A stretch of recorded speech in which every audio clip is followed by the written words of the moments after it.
Welcome to Friends Talking Nerdy. This is Tim the Nerd, and seated next to me we have a refreshed Professor Aubrey. And this week we're going to be talking about one of our favorite topics, music. That's right. Music is one of our favorite topics. Yes, now initially I did have the idea of why not have a competition going? We'll call it the Battle of the Sexes. And then, I didn't want to make you mad. So I thought what we could do this week is have a little fun by having a playlist episode where you, Professor Aubrey, will be discussing your top 5 favorite male musicians, and I will be talking about my top 5 favorite female musicians. This is all about different perspectives this week. Right, trying to branch out, at least for you. I mean, I think for me, living in the patriarchy has made it such that, of course, I have 5 favorite male artists because it's mostly male artists.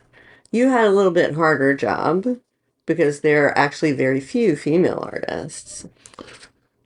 Definitely fewer, but they are out there. I mean, let's be clear. I did not have to spend a fortnight putting my list together or anything like that. I didn't have to be up at 3 o'clock in the morning with the candles burning. Well, you were just getting 5. Yeah. I'm saying, like, as a whole, there are fewer women artists than there are men artists.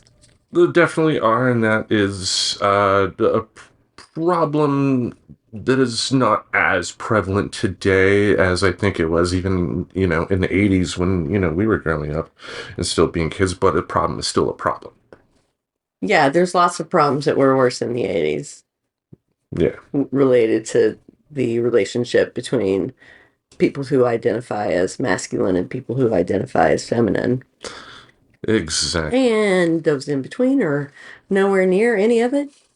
Yes, another positive way to start this week. Well, how about we just start diving into our list right here? How about you tell the folks, number 1 on your list, this is all a surprise for me. Okay, number 1 on my list is, it's not a surprise for anyone, Bob Dylan. Mr. Dylan, I fell in love with him when I was 15, I think, and have loved him ever since. I've listened at least once to the vast majority of songs that he has written. Some of them just the once, because his entire catalog is not to my taste. There are certain parts of it that are, and certain parts of it they're not. I don't like the electric stuff. So that whole section, I was not into. Yeah, his polka years were the worst. Those would have been great. I mean, he might have gotten into polka because he was from Hibbing, Minnesota. Hey, yeah. Who knows, maybe. Bob Dylan, what was it, Bob Yankovic? Who's that famous accordion player? Now Weird Al. Yeah, Weird Al. There's another Yankovic that's a famous polka player. Oh, I had no idea. Yeah. That's funny. Yeah. Anyway, go ahead about Mr. Dylan. It's funny how you said it too, like you're an Italian. Bob Dylan. Bob Dylan. Bippity boppity. Go ahead. Yeah. So, what's there to say about Bob Dylan? I think he reflects my desire or love of verse because his songs are poems. Some of them are quite long poems, and they tell stories. So he's really just a writer who is also a really gifted musician. Love him. I've seen him twice. I would not see him again. The last time I saw him, it was hard to understand anything that he said, like at all, like hello. And he looked very frail, and it didn't make me happy. Yeah, like me as a Rolling Stones fan, like if somebody gave me free tickets and like free room and board and, travel expenses paid and all that stuff to go see them in concert, I would. Would I want to spend money seeing them now? Not really, because if you listen to any sort of modern Stones live output, especially when they're playing at a stadium show, Jagger's trying to use his 80-year-old voice to reach the people in the far back, and it's just awful. Having said that, being in a crowd, you get a different vibe compared to popping on a CD or a DVD or turning on a stream of your artist at that age playing. Absolutely. So, Very different. yeah, so very different vibe there. But I kind of get it too. Like some artists, you just want to remember them in their prime, or take an artist that will retire songs and not play them anymore. Like Robert Plant has been very insistent ever since Led Zeppelin stopped touring in 1980 that he would never play Stairway to Heaven on stage again. And good for him for sticking to his guns. And thank God, because then there would have just been more Stairway to Heaven. That's a great song, though. Is it? Yes. Great guitar solo at the end. You can definitely make an argument that it's overplayed. It's definitely overplayed. Yeah. And I can understand where fatigue can set in for some people. I like the original album version by Led Zeppelin. I do not like any other version of it. Nobody else doing it. Mm-hmm. And I think, that was from that time, so we should listen to the one from back then. Exactly. But turning back to Dylan here, there is a movie that will be coming out here at the end of the month as we record this in December. And usually when a movie that's directed by a high prominent director like James Mangold is released at the end of December, they're doing that for Oscar season. Called Complete Unknown with one Timothy Chalamet, I believe his name is pronounced. I could definitely be wrong on that, but he was in the Dune movies. Oh. He's going to be playing one Robert Zimmerman. Nice. Yeah, he was great in the Dune movies. Yeah, so it goes without saying. Like you can be critical of Dylan's guitar playing, his harmonica playing, his vocals and stuff like that, but you can do that, but you still cannot deny the impact he's had on modern music. Like, without Dylan, who would have inspired the Beatles to break out of the She Loves You type of songwriting and dive into the more personal stuff that really spoke to them? And the Beatles were not the only ones that were influenced by Bob Dylan. So Bob Dylan definitely will go down as one of the greatest musicians of the 20th century, easily. Yeah, I mean, it's a huge compliment to a young male musician, musical artist, to be called the new Bob Dylan. Yeah. And like everybody gets called the new Bob Dylan. Yeah, Bruce Springsteen, the new Bob Dylan. I mean, they're both indecipherable, so they have that. They do have that in common. That's exactly the one I was thinking about. Yeah. They said that about Bruce Springsteen. You're no Dylan, shut up. Well, I think, Bruce Springsteen's arc is kind of interesting because he did start out as a singer-songwriter. Yeah, with more of the short story and song form type of songs that Dylan had earlier in his career. It's like with early Springsteen, it's like he slept with a thesaurus, he did. And I'm not talking just sleep. He was fucking at the thesaurus. Oh, God. Anyway, before we go any further into depravity here, how about I open up with my first choice? That'd be great. All right. Now, on the show, I've been open about my first big musical memory, the first big musical impact being the time that I saw the video for Start Me Up by the Rolling Stones. Mm-hmm. However, that was not the first big thing that impressed me musically as a kid. No? No. Now, I'm going to channel my inner Paul Harvey here. I'm showing my age here by dropping a Paul Harvey reference, but this is a song written by one Hank DeVito. And you're like, who the hell is that? You've heard of Emmylou Harris, right? Yeah. You've heard of her band called the Hot Band. No. I mean, you've definitely heard them. They were the band that did Together Again off of the Hotel album cover that right. Like you have that album. So he was a part of that band. James Burton was also a part of that band, and James Burton was Elvis's later era Elvis's lead guitar player, who also worked with Ricky Nelson, and just this year was inducted into the Country Music Hall of Fame. Wow. So good for him on that. This song in question was first covered by a guy by the name of Dave Edmunds in 1979. And 2 years later, one Juice Newton covered the song, and if you listen to it, it's pretty much the same type of arrangement and same type of sound, but I think her vocals capture the song better than Dave Edmunds' version. It's Queen of Hearts. Playing with the Queen of Hearts. Yeah, like I remember as a kid just essentially digging the poppiness of it. I mean, I didn't know what poppiness was at that particular age, but it's a catchy song. It's a good earworm. There are good earworms, there are bad earworms. This is a good one. Now, this is by no means the greatest song in human history. I'm not implying that in any way, shape, or form, but it's fun. It's fun, and it's like I do feel kind of bad now that I've only just within the past couple of months here gotten back into this song. It's like I could have been listening to this song over the years some more and enjoying it, and I did not. How dare I? But All the wasted years. all the wasted years, yeah. But I can actually kind of thank Deadpool for reintroducing Juice Newton into my life, because the first Deadpool movie opens up in like a slow-mo CGI covering the action that's going on with like cars exploding, bullets going through and people and all that stuff. But it plays Juice Newton's Angel in the Morning off the same album that Queen of Hearts was on. Uh-huh. So That's fun. yeah, but you grew up in an era where there was a lot of pop country going around your neighborhood and home. What are your thoughts on Juice Newton?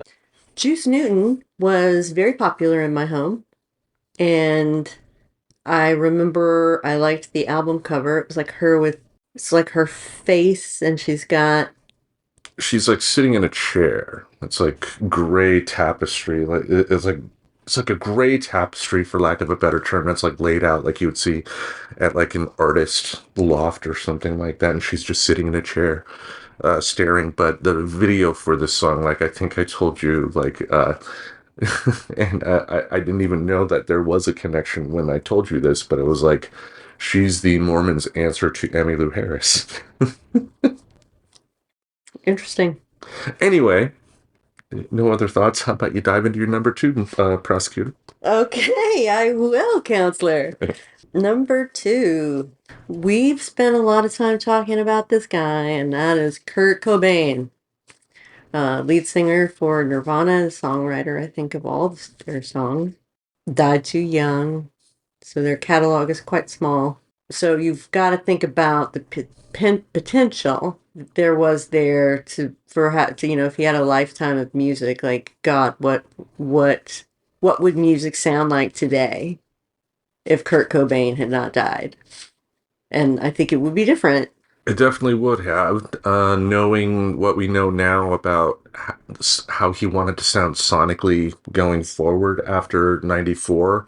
I mean, he did. Even though he was in the midst of a very serious drug addiction and depression, he still had musical, ambitions. Like there was talk of him and Michael Stipe making an album together. I mean, imagine that dichotomy right there. The softness and the loud together. I think he wanted to explore more of the softness, because I think he was understanding that that softness in a way could bring out all the rage and emotions that the screaming or the loudness that he had in his music was able to give. That's interesting. You think that that's why he did Unplugged? From what I understand with Unplugged, they weren't necessarily excited to do it, but the fact that they were able to essentially control the set list and not go, and not, because MTV would have preferred them, to do like acoustic versions of Smells Like Teen Spirit and all the big hits. But they took it upon themselves to go a really obscure I mean, even the David Bowie song they covered in '94 was pretty obscure, even for, David Bowie fans. Yeah. Which says to just how much of a student of music he was. I bet Bowie was so happy. He definitely was. I've read and seen interviews with him talking about it. Like, he felt like essentially, from the sounds of it, sounds like he kind of forgot about that song. It wasn't a song that he thought was like one of his best, so he didn't really think about it. And then he heard Kurt's version, and then he went back to his song and thought, there is something there. And, would end up playing it in shows and whatnot. That's cool. That's really cool. Yeah. So, any other thoughts on Kurt Cobain? No, we've talked about him a lot, so Okay. we'll let him go for now. I will make sure to choose an appropriate song for the playlist. I thought you were going to bring up a particular song from the artist that you chose in question too, but Oh, yeah, well, I certainly can do that. yeah, but let's talk about the scope of the work too. But the next one on my list, Mhm. interesting story here. We'll go Paul Harvey again. So there was a country singer whose husband was also her manager. And she was a performer in the late 50s, early 60s. And at that time, generally, the singer was not necessarily the one responsible for the creation of the song itself. They had other songwriters that would submit songs to the singer and so forth. There was. Well, can I just say that this whole husband is manager thing was actually quite common back then, because that's how they would start out, right? Is that they would just start going around playing music with their husband, because who else are they going to go with? That, I mean, Loretta Lynn did it, Yes, among absolutely. others. But anyway, there was her manager received some demos from this artist that he liked, but played a song for his wife, and his wife said, "I don't want to hear another song from this particular artist again." Didn't like it at all. But the manager heard another demo, and this demo, he thought, my artist is going to knock this one out of the ballpark. This is going to be a big hit. So, in the middle of the night, the manager and the creator of the demo drove to the manager's home. The manager went inside the house. The person who created the demo was in the car and did not leave the house as of yet. The manager played the demo for his wife slash client, at which point she smiled and said, "Okay, you can let that person in." The person who wrote the demo was Willie Nelson. The singer was Patsy Cline. That's right. And the song, It was crazy. exactly. Yes, it is. If you listen to both Willie's version and her version, because he did release a version, I don't know if it was released like many years after the fact, but I think so. yeah, but if you listen to them both sonically, they're both pretty much delivered in the same way in terms of like, how the guitar's played and stuff like that. But Patsy's, of course, has the Jordanaires, Elvis's early background vocal group doing background vocals on this, and just her delivery makes it a much different song. It really does. And, at the time, Willie was working as one of those songwriters that was sort of like in the stable full of, I don't know, call it Tin Pan Alley, or they called it something. The Music Row, or. Yeah, I mean, they have different names for similar setups, based on geographic areas. Because I like Alabama with Muscle Shoals Studios had a similar setup. You had Hitsville, USA, in Detroit. You had Soulstown in Tennessee for Stax Records. And they were focused on writing songs. Uh, Motown, yeah. I mean, they as we saw in the documentary about Motown, they had an entire area of the whole studio setup where the writers would be in there working as if they were on a conveyor belt or something like that.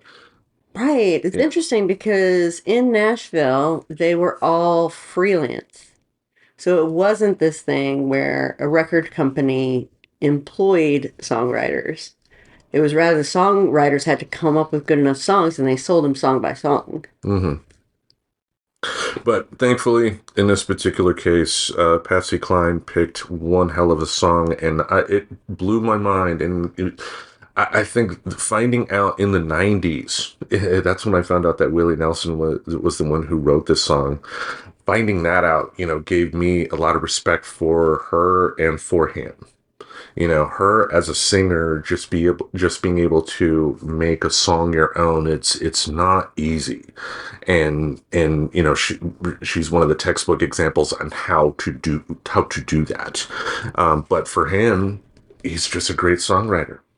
Like when he sings it, like you can, it's his song, that, but his words coming out of somebody else can be a different thing, and that is a beauty too, because not all songs can do that.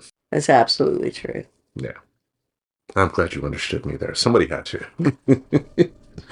No, I think you're absolutely right. All right. Any other thoughts on Patsy Cline? Love Patsy Cline, and interestingly, it was really Sweet Dreams the movie, the biopic on Patsy Cline that introduced me to her music. Yep. So I'd say that's true for a lot of people of our generation. And it's that's we're gonna go see the Bob Dylan biopic, and I hope maybe it will cause the same kind of resurgence of interest in Bob Dylan that movie did for Patsy Cline. A good music biopic can definitely do that. I mean, Ray Charles. I would not be a fan of Ray Charles music if it wasn't for the Ray movie in the mid 2000s. Because all I knew about Ray Charles, and that is an absolute crime at that point, up until his biography came out, was the fact that he was a Diet Coke pitchman and would occasionally show up in movies in comedic situations, like in the Blues Brothers when he works at that music pawn shop and then whips out a gun and shoots at the kid trying to steal the guitar.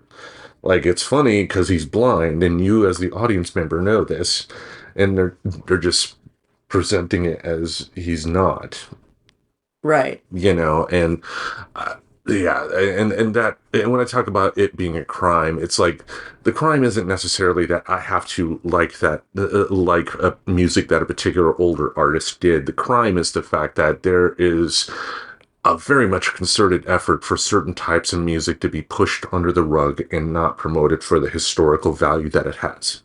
Okay. So what do you mean? Look at the history of rock and roll. Where do most people say it starts? Elvis. It did not start with Elvis in any way, shape, or form. If Elvis were alive today, he will tell you it did not start with him. It started with, some of his contemporaries like Chuck Berry, Little Richard, but it also goes back further to the blues, Muddy Waters, John Lee Hooker, the gospel, Sister Rosetta Thorpe. You have Big Mama Thornton with the Hound Dog record. There's a lot of minority creation of popular stuff today that we don't really, that we're just finding out about. The Summer of Soul movie, essentially the R&B Woodstock that happened in the late 60s, that only just had its footage released a couple of years ago on Disney Plus, which thankfully they did, but 40 plus years after the fact. That was intentional and harmful to this country in a lot of ways. That's what I meant. Yeah. Okay. Yeah. All right. How about you could dive into your next choice? All right. So my next choice, John Lennon. Right now, this moment, John Lennon is my favorite Beatle. I like all the Beatles, but John's solo work, what little there is of it, sadly, is, I think, better than the rest of their solo work.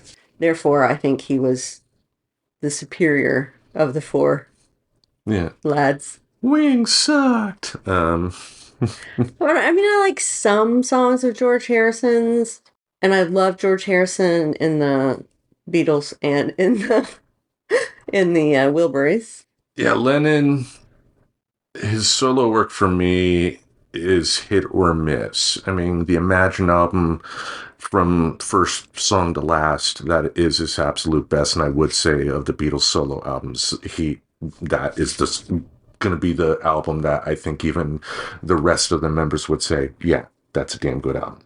I think George would say that as well because George played on that album. Mm-hmm.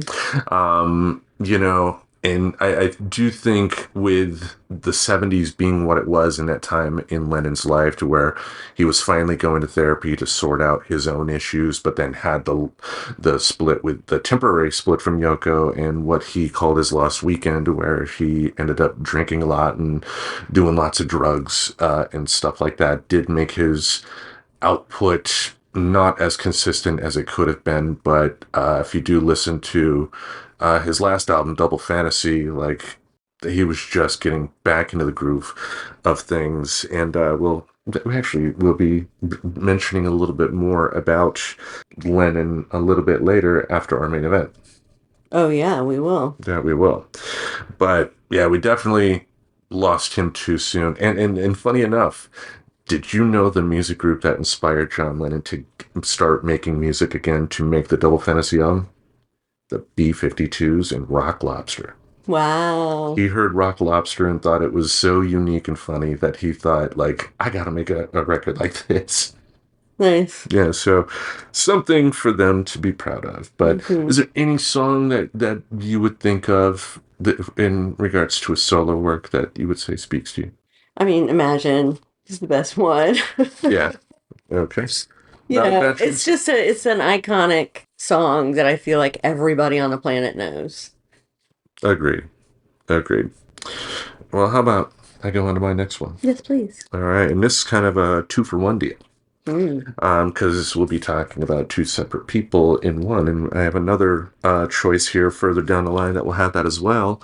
But Janis, Oh, is it like a ghost? That's not okay to have two in one. you'll find out what we're going to fight about it. Okay, go ahead. Go ahead. Yeah, I mean it's information I get to tell people. Okay, my choice here, Janis Joplin. Great. The song I picked, Me and Bobby McGee. Well, Uh, and you know who wrote that? Yeah, Kris Kristofferson. That was the 2-in-1 deal. Kris That's Kristofferson, who, as we record this, recently did pass away.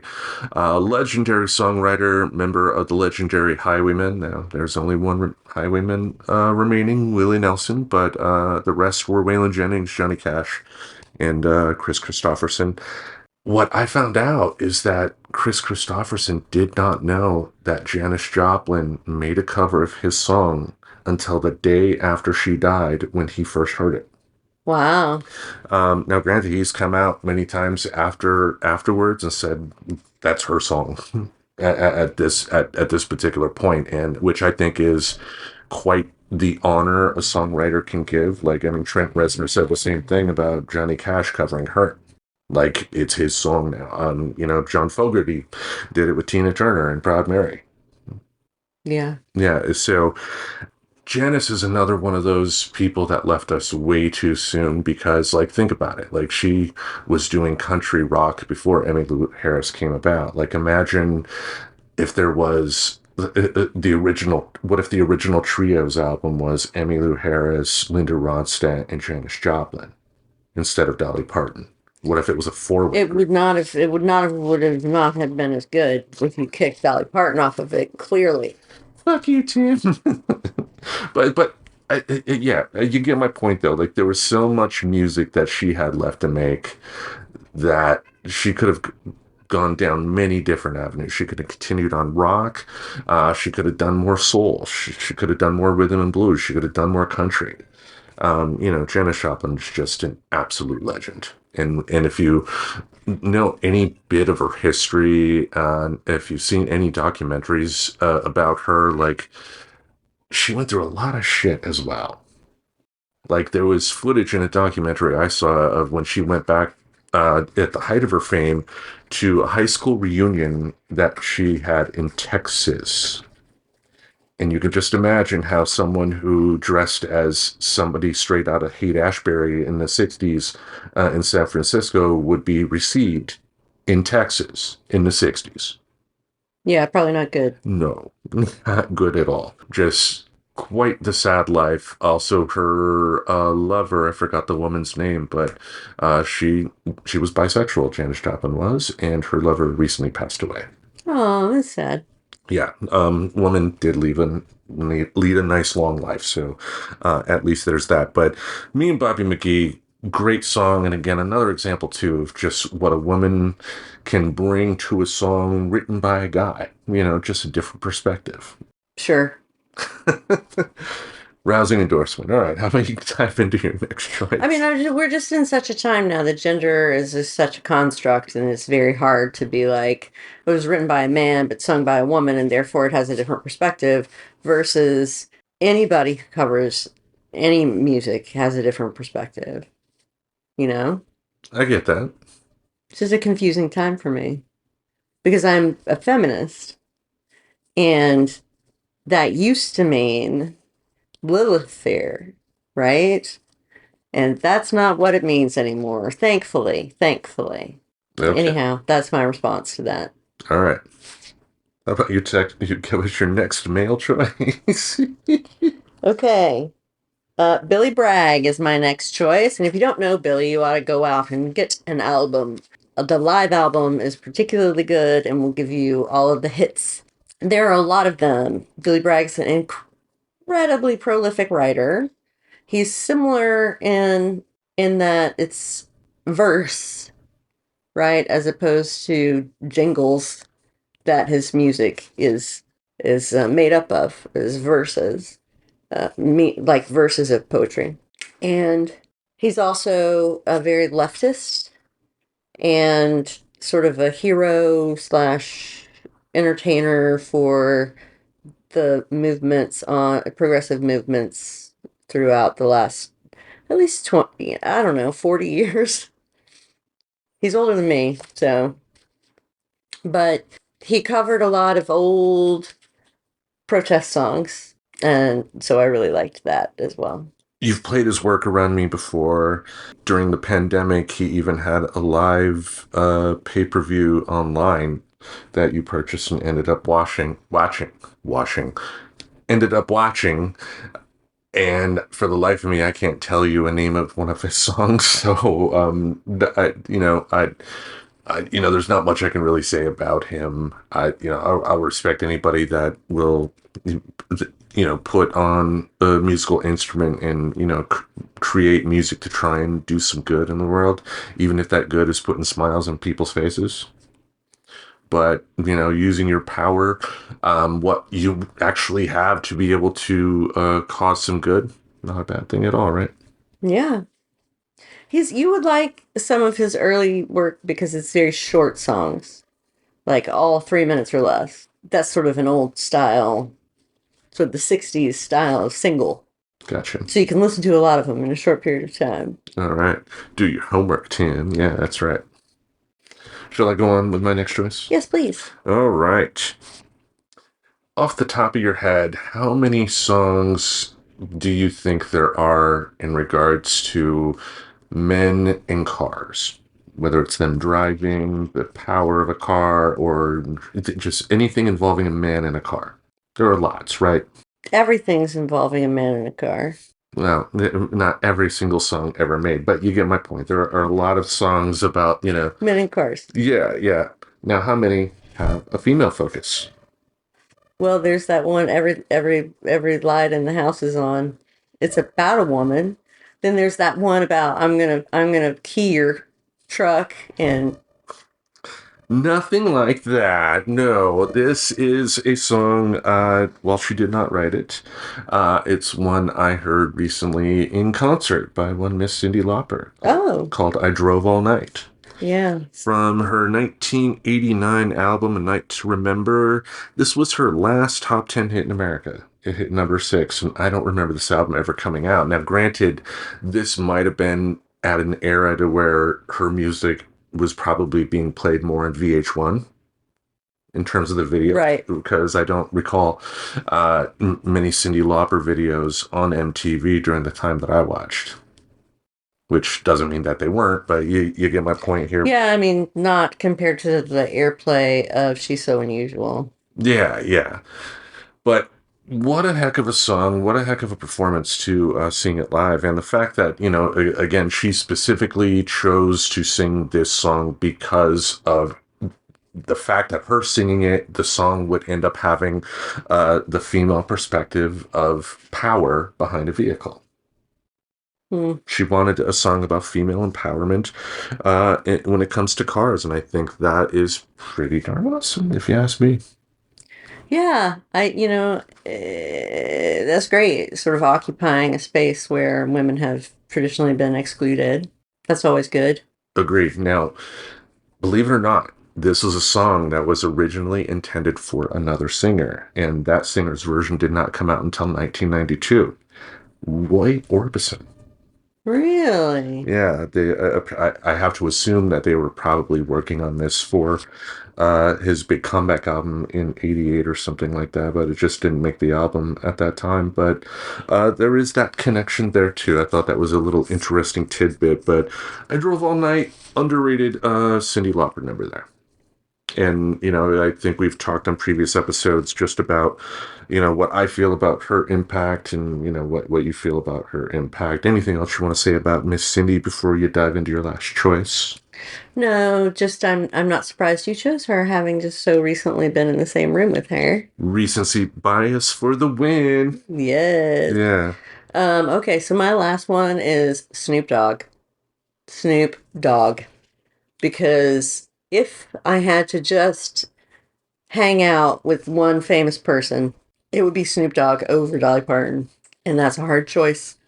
But I feel like Snoop has ended up in this place of iconography, or, being a national hero for doing drugs and saying what he thinks and writing good hip hop music. Yeah. Like, it's interesting that he's become like this hip hop Fred Rogers when he's the one that did the Doggy Style album, Hmm. 90s.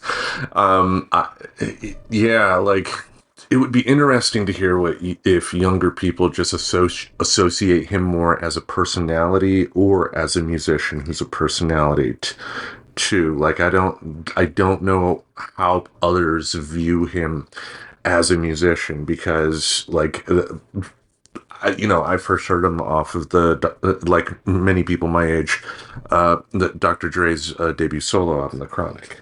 And I did hear his first studio album, but I'm not going to proclaim to have listened to everything Snoop Dogg ever did. So I personally don't know if, again, he's viewed as a musician who happens to be in commercials and stuff like that, or if people mainly view him as a personality and end up becoming surprised that he's a musician. Well, I think people know Snoop as a musician. I think they maybe don't know his music. I think he is very popular with soccer moms who probably have never listened to his music and certainly wouldn't have picked up Doggy Style. So, Well, I think he's become a personality if there's so- more than a artist. But the thing about him is that he wants to make music of different genres and different types, because he's a musician and he wants to demonstrate his musicianship. So, for example, he was doing a reggae album. I don't know how that turned out, but well, he did a country song with Willie Nelson. he sure did. But I would argue about the soccer moms thing because the soccer moms now, if they're the same women who in their 20s were at the clubs that I saw, they were hearing Snoop Dogg on top of doing other things they probably regret too. I didn't know you ever went anywhere where there were any women. I did. Doesn't mean I interacted with them in that public situation, but I saw. I saw. Okay. Observation, man. Okay. Yeah. It's like I could rub her thigh. I could rub her thigh. The great American thigh rubber. Yeah. Anyway, anything else about Snoop Dogg? No, just love you, Snoop. If you're listening, if you're out there. Yes. We'll be great brand ambassadors if weed is legalized, right? Yes. All right. Yes. All right. I'll dive into my last choice here, and this is another 2-for-1. Great. Aretha Franklin, and the song I chose, You Make Me Feel Like a Natural Woman. That was written for Aretha Franklin specifically for her 12th album, Lady Soul, by legendary songwriting team Jerry Goffin and Carole King. Nice. Carole King, I'm sure you are aware, ended up hitting it big on her own with her solo career. Her second album, Tapestry is the one that really blew it up, which also has a cover of her cover of You Make Me Feel Like a Natural Woman on that particular album. But the 2-for-1 here is that one, Aretha Franklin just, again, blew it out of the park. You associate this song with her, and this is Aretha Franklin at her absolute best. But two, this also showcases just what Carole King meant to 60s and 70s pop music. She's one of the best songwriters that came out of 20th century America. Let's put it that way. Yeah, and when you listen to her albums, you realize that because you hear all that music in the same place. Yeah, the fact that she was able to create music for Carole King in this case, create music for so many different types of artists. I mean, she wrote legendary stuff for Aretha Franklin. She wrote legendary stuff that people like James Taylor covered. She wrote songs for the Monkees. Pleasant Valley Sunday is a Carole King song. One of my favorite songs from the Monkees, Porpoise Song, that opens up their movie Head, written by Carole King. Just really one hell of a great songwriter. What do you have to say about Aretha Franklin and Carole King? Well, Aretha Franklin is, a queen, and Carole King was certainly a prolific and gifted songwriter. That's what I'll say. Agreed. And again, people, the purpose of this is to encourage you to open your minds musically to just a slightly different perspective. It doesn't have to be music that you don't listen to, because there are plenty of, like, if you like hard rock, there are plenty of women that make hard rock music out there that you can listen to. It just takes you making that effort on the streaming app of your choice, or if you still buy physical media in the record store of your choice, to find those, in my case, the female artists that are making music, to give it a shot. You won't know what you like until you hear it. That's true. Yeah, and learning the perspective of someone else, seeing life through their eyes in song form, is not a bad thing either. I think it is one thing that can lead to empathy and thinking more of other people and not just you, yourself, and you, because you can only perceive what's going on through your eyes, Yeah, empathy.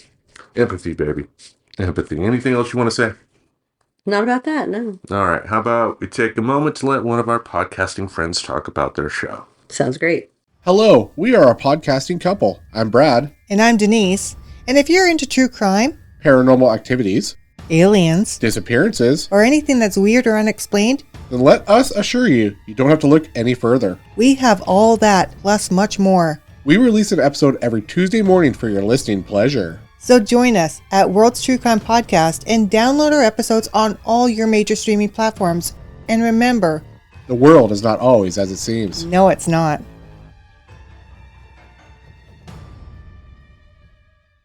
All right, welcome back. Before we wrap things up this week, we wanted to give you a little update about the mascots for the show, Annie and Mimsy. They had their first checkup this year. They did have their first checkup. They did go to the veterinarian to be spayed, and they got shots and an exam at that time. So this is their, second annual exam. This is the first one we took them to and sort of stayed in the room with them. The other one, they just took them back and did all of that stuff. So we got to see what they act like in a vet office, and they did really well. I was expecting more dramatics. I was expecting Mimsy, when she got the shots, to turn around and start trying to claw someone to death, or do the type of deal. But both of them, when they got their shots, didn't flinch. They probably didn't like it. I'm not saying they liked it, but they made no noise at all. It was funny seeing their personalities being what they were, because they were both scared on the, coming out of the house in the carriers. Annie gave such a heartbreaking moan. Mm-hmm. You're like, oh, I want to bring you back inside and give you ice cream, type of deal. But once we got them to the vet and we were in the examination room and we were allowed to take them out of the carriers, they lived up to their personalities. Like, Annie quickly broke out of her fear and started investigating everything, wanting to sniff everything, and Mimsy was looking for a place to hide. Mm-hmm. They had weird chairs at the vet's office. It was like a weird chair. It was a bench. A bench, yeah. Thanks. English language. I swear I know it. But the bench, you could not She was trying to climb underneath it, and It was just too small of a gap. Like she just couldn't get in there. And Yeah. so she was just constantly sticking her head under there. Yeah, I would need to hide. But thankfully, they both came out with flying colors. And I want to give the vets 100% shout out. We took them to the Oregon Humane Society Community Veterinary Hospital, and we had a medical student, a veterinary student, in the room with us, checking out what they were doing to our cats. So our cats were a little bit famous and contributed to the creation of a new vet. And they were so gentle with them, the way that they moved them around and took their temperatures and looked at their mouths and gave them the shots. Like, I felt totally comfortable with them manipulating the cats, knowing that they knew what they were doing. That is a thing that happens too, more so when you are a parent. Because when you're a parent, and like a first time parent especially, and you're at the hospital, the nurses see the babies every day. So they're all, grabbing the kid's legs and boom, boom, boom, doing it really fast. And you're like, no, it's my kid. You gotta be gentle. You gotta be gentle. But they were definitely very good. As far as the health prognosis, both healthy. Mimsy could probably lose a pound or two, but she was not, we're not on a special diet with her yet. No, they were much, much less concerned about it than I thought they would be. Yeah, I told you she was festively plump, and yes. Turns out she's festively plump. That's right. That's right. I have to start feeding them a certain amount of food. Well, yeah, I mean, like, the bowl size that we have, I think, are appropriate for both cats. We're not feeding them out of, like, bowls that we would use for ice cream or something like that, like the big bowls or something. So I think the amount that we put in, I think, with the size of the bowl, it's not like we can overfill it and just have them eating whenever, so it will come to a point where the bowl will be empty and has to be refilled. I just think that we have to be more precise with the amount of kibble that we put in there. So finding a measuring cup, I think, would definitely help. But yeah, no problems with the kitties, so they're going to be around for a long time. That's right. All right. Speaking of around for a long time, we did see a great documentary that dropped on Disney Plus here as we record this a couple of weeks ago called Beatles 64. Great. It was so good. Yes. It was basically compiling footage that they took, and also other documentary filmmakers in the 60s took. I guess it was intended for a film that at the time did not get made, but now is a thing. It was produced by Martin Scorsese, which is why he pops up in it on occasion. It shows the brouhaha that was caused when the Beatles came to America. And I think what I really appreciated about it more than anything else was the fact that they were able to interview artists like Ronnie Spector, Smokey Robinson, Ronald Isley from the Isley Brothers, and they talked about just how important it was for the Beatles, for white guys, to be as vocally supportive and also just supportive as musicians by actually playing the songs on their own albums. The Beatles covering songs by these artists, how important that was to opening the doors for the American public to check them out. Yeah. And I do try to tread lightly when I do talk about this, because I don't want to give the impression of that I'm trying to say the Beatles are like white saviors or anything like that. What I'm trying to say is that what they did is the right thing to do. What the Stones did. The Rolling Stones were, there's a video from the early 80s that's primarily featuring Muddy Waters in a Chicago club, but Rolling Stones joined them up on stage and they're all singing songs. And I know they brought Muddy Waters on tour before. They brought other blues legends on tour before. They did the right thing with the musicians that influenced them by telling the world this is who they are. They didn't do Led Zeppelin.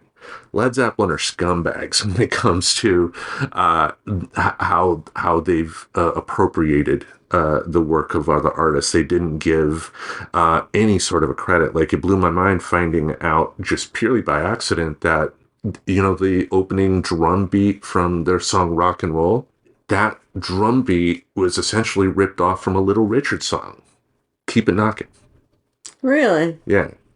And just, yeah, it's a great documentary that does kind of explore, in a lot of ways, I think, why the Beatles were such a big breath of fresh air for the American public at that particular time, because it was just a couple of months after the Kennedy assassination that the Beatles ended up on Ed Sullivan. And just sometimes people need that distraction and right place, right time. Yeah, they need something else to think about. And thankfully, it was those four lovable lads from Liverpool. That's right. That's right, yeah. What were your thoughts on the documentary? Obviously, you liked it, but anything stick out? I liked it. It reminded me of the documentary, the Bob Dylan documentary that was done by Penny Baker. No Direction Home. Yeah. I mean, I know what you're talking about. It's the famous one that also, where they also filmed for Dylan, him with the cue cards and throwing the cue cards when the song is playing, that In Excess ripped off among many other bands. Yes, many people have ripped that off. Yeah, Taylor Swift did. It was a really good idea. I liked the behind the scenes stuff and seeing them acting, just how they acted backstage or when they were traveling with each other. They definitely had this very, youthful freshness, and you could tell how close they were, and it seemed like a little family unit, really. And they would bicker and disagree about things, but then ultimately they were in this band together and they had to go out, and they performed so precisely back then, where they were just on time. Every movement was together and they bowed exactly right together. I felt like they were really hardworking guys. They definitely were. If you know a bit about their history before they ended up hitting it big during their time in Hamburg, playing at the Star Club, which was a strip club, but they would play like 8-hour sets like virtually every day of the week. And that is a lot of time for a musician to be able to put in, because you've had people that they've interviewed that knew of the Liverpool music scene, and knew what the Beatles like before their trip to Hamburg and what they were like afterwards. And everybody who saw them before and after would say, beyond a shadow of a doubt, their time in Germany made them really tight as a band. Mm-hmm. But I did mention earlier that we would get back to a John Lennon story, because I did not even know this, but they interviewed a gentleman by the name of Jack Douglas in that Beatles 64 documentary. And if you are a music fan, you are aware of him because in the 70s he became a renowned music producer, produced, I believe, Toys in the Attic from Aerosmith. So, the original Walk This Way, Sweet Emotion, he was the producer for that. He produced early Cheap Trick, among many other bands, but he told a story about how when the Beatles got famous, he went to Liverpool and ended up getting locally famous in Liverpool as just a crazy Yank that they called him, who was there trying to play music without a visa or something like that, and ended up getting kicked out of the country. And Jack Douglas tells this story because years later, when he was an engineer at the studio that Lennon was recording one of his albums on in the 70s, Lennon popped into the room that Douglas was doing his work in, just to, kind of listen to the album, but also just kind of get a break from all the other stuff he had to deal with. And Jack Douglas told him that story, and John Lennon was like, "Whoa, that was you?" Because John Lennon was reading the papers at that time and remembered the guy. And that's how he ended up getting Jack Douglas to produce his last album, Double Fantasy. Wow. Which Cheap Trick was supposed to play on. Rick Nielsen and Bunny Carlos, the lead guitar player and the drummer, actually, there are some rough takes that were made with the band, but apparently Yoko did not like them. So they went with a different group, but members of Cheap Trick played with John Lennon. That's very cool. Yeah, but that was one of many interesting stories in that documentary. Again, give it a watch, people, because the Beatles did a lot for popular music, and I think this shows why they were an important band. Yep. All right. Any other thoughts for our friends at home before we wrap things up? I don't think so, no. All right. You're like, I'm done. Just stop. All right. Each Monday, we'll have something in this podcast space to entertain your ear holes. Until we meet again, we bid you adieu. And goodbye. Keep listening to music. Subscribe to Friends Talking Nerdy On YouTube Music, Apple Podcasts, Spotify, or wherever you listen to podcasts. Goodbye, darling.